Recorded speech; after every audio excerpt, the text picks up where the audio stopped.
So mga kapolitika, inyo pong napanood itong last stretch ng kanilang rehearsal dito sa Miss Cosmo 2025 dahil within 24 hours po ay coronation na, grand finale na ng kanilang kompetisyon dito sa Miss Cosmo 2025 sa Vietnam. At kung inyong napanood mga kapolitika, sa first part ng video ito is nakita nyo yung subtitle sa video na cooking show. And then yung action nila, yung gesture nila is para silang nagluluto.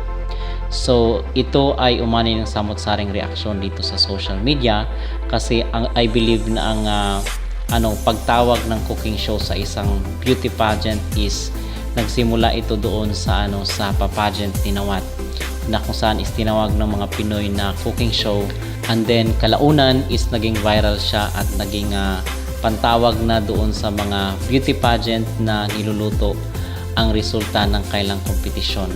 So ngayon is nakikisakay mga kapolitika itong si Muok at di ko kilala itong kasama niya dito sa pagsasayaw, na kung saan is yung action nila para silang nagluluto at merong caption na cooking show. So hindi ko alam kung tayo yung pinaparinggan mga kapolitika, pero base doon sa mga comment ay ang tinutukoy nila ay Pilipinas.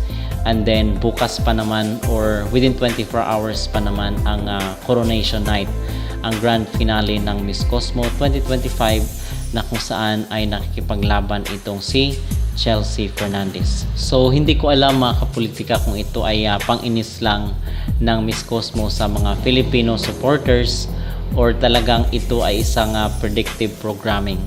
So ano ba yung predictive programming? Yung predictive programming po ay isang salita na kung saan ay nagmula doon sa forecast, early forecast ng mga mangyayari, futuristic event. Okay, so baka ito ay predictive programming na magkakaroon nga ng lutuan dito sa Miss Cosmo 2025. Wag naman sana mga kapolitika dahil talagang mag-aalboruto ang mga Pinoy dito kung yon ang mangyayari. So ito siguro ay sinasakyan ng nila yung trip ng mga Pilipino. Ito yung basa ko rito, yung aking analysis sa ginagawa ni Muok at itong kanyang kasama. Parang iniinis lang nila yung mga Pilipino. Of course, magdidepende pa rin yan doon sa discretion or yung pagpapasya ng mga hurado, kasi nga merong mga judges dito sa Miss Cosmo. So ano yung magiging role nila kung cooking show pala ang kanilang palabas. Okay, so we are hoping na patas ang maging laban at patas ang maging resulta. So ngayon is yung finale na dito sa kailang rehearsal at nakita natin yung kailang stage, nakita natin yung mga delegates, at base dito sa ating nakalap na informasyon ay top 2 daw itong si Cambodia at si Panama base doon sa kailang rehearsal.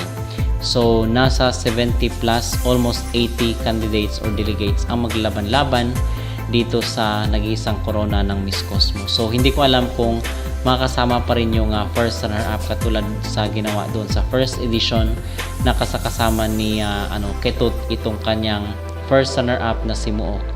So baka ganun pa rin ang mangyayari mga kapolitika. So either way ay talagang masasabi natin na kaabang-abang rin ang maging resulta ng kompetisyon, kasi kita rin natin mga kapolitika yung potential ng ibang mga delegates dito sa Miss Cosmo 2025. Okay?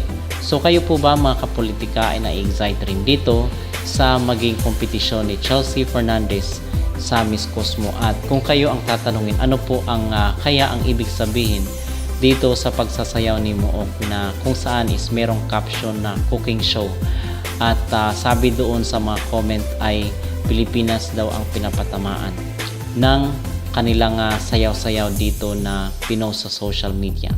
Do you think magkakaroon kaya ng cooking show? Mag-comment down below at huwag kalimutang mag-like at mag-subscribe na rin kayo para updated kayo sa ating mga latest issue. At samantala mga kapolitika, dito po pala sa kanilang update sa kanilang pabotohan ay umabot na po ng 12.4 million ang boto ni Chelsea Fernandez dito sa Miss Cosmo 2025.